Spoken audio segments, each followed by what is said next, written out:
Cohort division में जो paper आया है इंग्लिश का पोर्शन, उसमें मैथ का, साइंस का, वो कंपैरेटिवली बाकी प्रीवियस पेपर से, बन्नू के और जो इससे पहले डिवीजन में पेपर हुए हैं उनसे बहुत आसान हुआ है। इंग्लिश के पोर्शन को यहाँ देखते हैं। What is the correct contraction for the word we have? We have की दुरुस्त कंट्रैक्शन फॉर्म क्या है? तो हम देखते हैं कि इसमें जो पहली वाला ऑप्शन है, वी के बाद अपॉस्ट्रोफी का निशान, उसके बाद वी ई, ये दुरुस्त ऑप्शन है। वी हैव की कंट्रैक्शन फॉर्म ऑप्शन ए है। ये दूसरे वाला है वी के बाद अपॉस्ट्रोफी और उसके बाद डी, ये वी वुड की कॉन्ट्रैक्शन फॉर्म होती है। और तीसरे में सिर्फ अपॉस्ट्रोफी का इजाफा है, वी हैव पूरे के पूरा लिखा हुआ है। और जो ऑप्शन डी है ये एग्जिस्ट ही नहीं करता। दूसरा सवाल है which of these word pairs does not match properly? 4 pair हमारे पास दिए हुए हैं, हमने बताना है कि कौन सा मैच नहीं कर रहा। पहला देख लें, किंग क्वीन मैस्कुलिन फेमिनिन है, ये जेंडर हैं आपस में। विडो बैचलर ये नहीं है मैस्कुलिन फेमिनिन। मिस्टर मिस ये भी मैस्कुलिन फेमिनिन है। अंकल आंट ये भी मैस्कुलिन फेमिनिन है। तो जो ऑप्शन बी है ये बाकी तीनों से मुख्तलिफ है। विडो का होना चाहिए था विडोर, या बैचलर का होना चाहिए था सिंगल वुमेन। तो इस तरह जो ऑप्शन बी है ये मैस्कुलिन फेमिनिन नहीं है, ये पेयर मैच नहीं करता, ये दुरुस्त ऑप्शन है। तीसरा है the word doubt which letter is silent? Doubt पढ़ने में भी ये नज़र आ रहा है कि बी लिखा गया है, पढ़ा नहीं गया है, तो बी जो है वो साइलेंट लेटर होगा। इसी तरह एक और लफ्ज़ है डेट, DEBT, तो उसमें भी हम देखते हैं कि टी से पहले जो बी आता है वो पढ़ा नहीं जाता, तो यहाँ भी टी से पहले आने वाला बी पढ़ा नहीं गया है, ऑप्शन सी दुरुस्त है। चौथा है did the baby cry loudly? क्या बच्चा ज़ोर से चीखा चिल्लाया? आइडेंटिफाई द टेंस, आपने टेंस के बारे में बताना है। अच्छा, यहाँ चूँकि डिड लगी हुई है, इंटरोगेटिव फॉर्म है, तो हम देखते हैं कि इंटरोगेटिव फॉर्म में जो डिड लगता है ये पास्ट सिंपल टेंस में लगता है, ये पास्ट इंडेफिनिट टेंस भी हम कहते हैं इसको। ये जो ऑप्शन डी है। सिंपल प्रेजेंट में ये डिड की जगह डज या डू लगता। पास्ट कंटिन्यूस में वाज या वर लगता। और प्रेजेंट परफेक्ट में ये लगना चाहिए था हैव या हैज़, जुमले के शुरू में आना चाहिए था। तो चौथे सवाल में ऑप्शन डी यानी past simple is the correct option. The stars shine brightly at the night, सितारे रात को चमकते हैं। Choose the correct interrogative form, हमने इसका सवालिया फॉर्म बनाना है। तो चूँकि स्टार्स शाइन सितारे ज़्यादा हैं, तो इसलिए जब कोई चीज़ प्लूरल होती है तो हम जुमले के शुरू में प्रेजेंट इंडेफिनिट टेंस में डू लेकर आते हैं। तो हम देखते हैं कि डू वाले हमारे पास 2 सेंटेंस बन रहे हैं, ऑप्शन ए और सी। डू द स्टार्स शाइन और ऑप्शन सी है डू द स्टार्स शाइन्स। अब हम देख रहे हैं कि इंटरोगेटिव फॉर्म में जो वर्ब की फॉर्म है वो अपनी असली हालत में आती है, इसलिए ऑप्शन सी नहीं होगा। डू द स्टार्स शाइन्स ये गलत है, बल्कि ऑप्शन ए यानी do the stars shine brightly at the night, option A हो जाएगा। बी और डी तो ऑलरेडी गलत हैं क्योंकि स्टार्स प्लूरल है और प्लूरल के साथ डज आता ही नहीं है। छठा सवाल था that was her pen but this one is mine, ये उसका पेन था बट ये मेरा पेन है। तो दिस और दैट के बारे में हमने बताना है कि ये कौन से वर्ड्स हैं, पर्सनल प्रोनाउन है, डेमोस्ट्रेटिव प्रोनाउन है, रिफ्लेक्सिव हैं या इंटरोगेटिव हैं। तो दिस और दैट, दीज और दोज, इन प्रोनाउंस को हम कहते हैं डेमोस्ट्रेटिव प्रोनाउंस, कि जो इशारा करते हैं किसी चीज़ को डेमोस्ट्रेट करते हैं। ऑप्शन ए पर्सनल प्रोनाउन, ये 3 तरह के होते हैं, first person, second person, third person. I, we, you, they, he, she, इनको पर्सनल प्रोनाउन कहते हैं। रिफ्लेक्सिव प्रोनाउन वो होते हैं कि जिनके आखिर में सेल्फ आता है, जैसे my self, her self, it self, our self, them self वगैरह। इंटरोगेटिव प्रोनाउन में होता है WH वाले आमतौर पर आते हैं, हुज, हुम, हु वगैरह वगैरह। सातवां है which of the following is a prefix? Prefix इनमें से कौन सा है? अफेक्स की 2 किस्में हैं, एक है प्रीफिक्स जो किसी भी लफ्ज़ के शुरू में आता है और एक है सफिक्स जो किसी भी लफ्ज़ के आखिर में आता है। पहला ऑप्शन है नेस, ये प्रीफिक्स नहीं है, सफिक्स है। फुल जैसे ब्यूटीफुल, ये भी सफिक्स है। अन प्रीफिक्स है, अनहेल्दी भी होता है, अनमैच्ड होता है, ये प्रीफिक्स है। और इंग जो है ये प्रीफिक्स है, जैसे रीड से रीडिंग और इसी तरह प्ले से प्लेइंग वगैरह। आठवां है you should wear a helmet while riding a bike, आपको मोटरसाइकिल चलाते हुए हेलमेट पहनना चाहिए। तो शुड ये कौन सा मॉडल वर्ब है? मॉडल वर्ब में should, can, could, might, would ये सारे आते हैं। तो हमने बताना है कि ये जो शुड है इसका फंक्शन क्या है। एबिलिटी, हम देखते हैं कि एबिलिटी के लिए जो मॉडल वर्ब आता है वो कैन आता है, यू कैन डू दिस, हाँ तुम्हारे अंदर ये सलाहियत है कि तुम कर सकते हो। परमिशन के लिए आमतौर पर हम मे इस्तेमाल करते हैं, जैसे बच्चे स्कूलों में आमतौर पर कहते हैं मे ही कम इन सर, सर मैं क्या अंदर आ सकता हूँ। ये यहाँ पर एडवाइस दी जा रही है कि जब आप बाइक चलाएं तो यहाँ ख़तरा है, आपका अल्लाह ना करे हादसा हो जाए, तो हादसे से बचने के लिए आपके को मशवरा ये है कि आप हेलमेट का इस्तेमाल करें। तो शुड एडवाइस के मानों में इस्तेमाल हुआ है।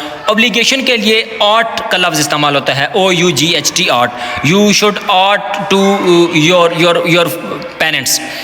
नौवां सवाल है, he compose a beautiful song, उसने खूबसूरत सॉन्ग कंपोज किया। चेंज द वॉइस, वॉइस हमने चेंज करना है।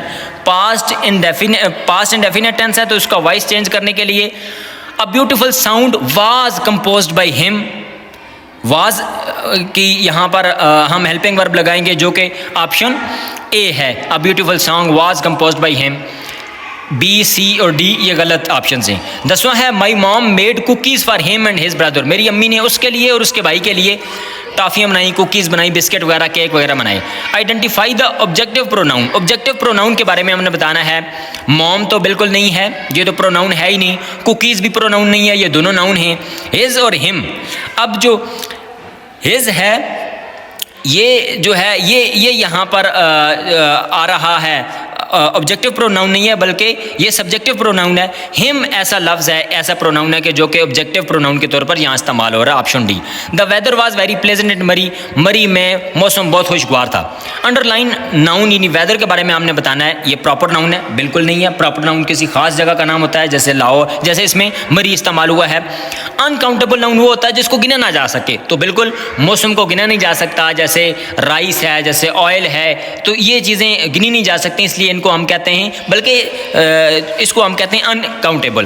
कंक्रीट नाउन वो होता है कि जो टेंजेबल होता है, जिसकी फिजिकल शेप होती है, तो वेदर को तो हम टच नहीं कर सकते। कलेक्टिव नाउन वो वाला होता है कि जो सिंगल इस्तेमाल होता है, वर्ड इस्तेमाल होता है, लेकिन वो पूरी जमात के लिए, पूरी ग्रुप को रिप्रेजेंट कर रहा होता है, तो वेदर में ऐसी भी कोई बात नहीं है। तो option B uncountable noun is the right answer.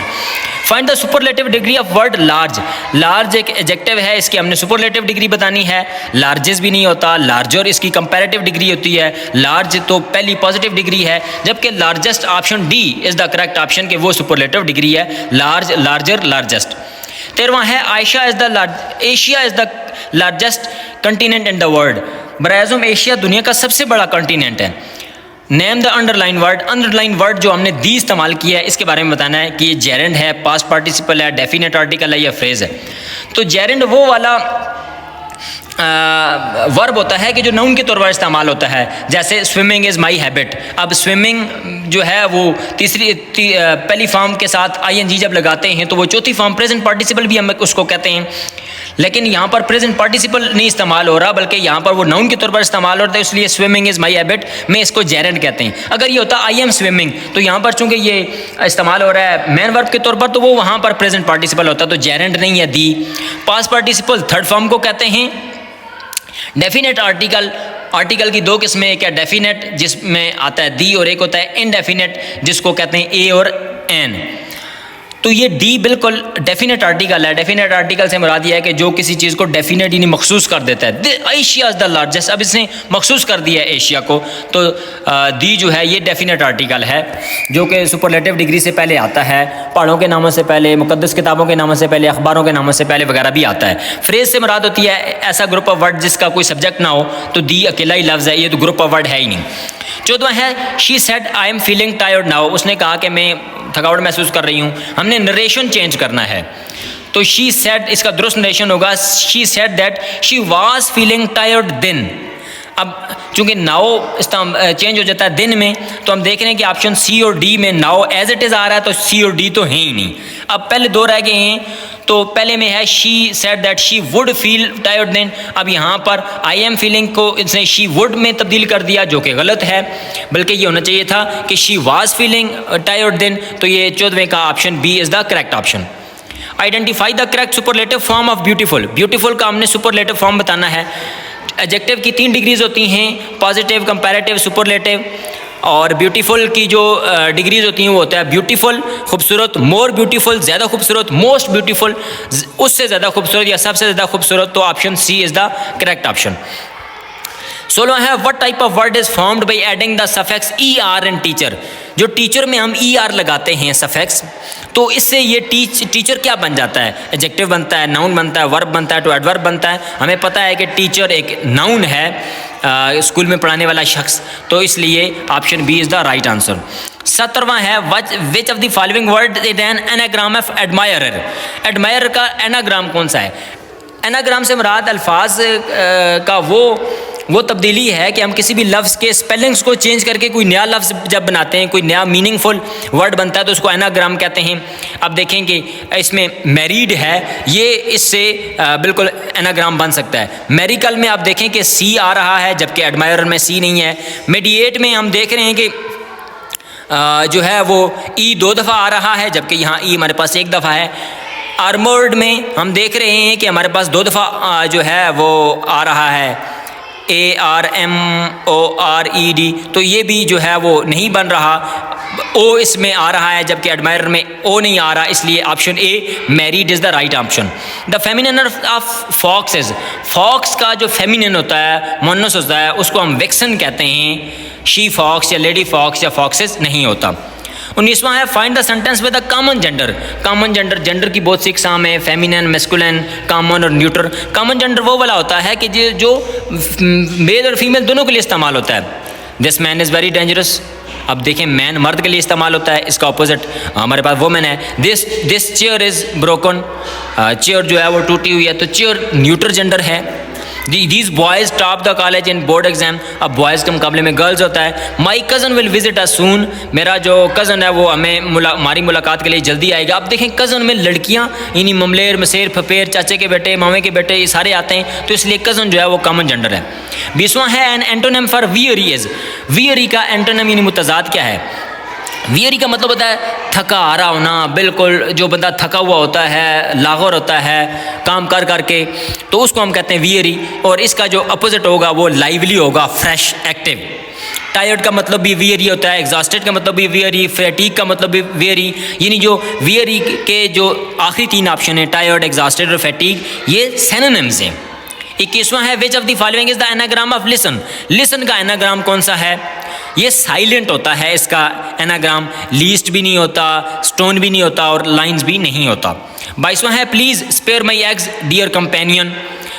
Identify the adjective, हमने एडजेक्टिव के बारे में बताना है कि एडजेक्टिव इसमें से कौन सा है।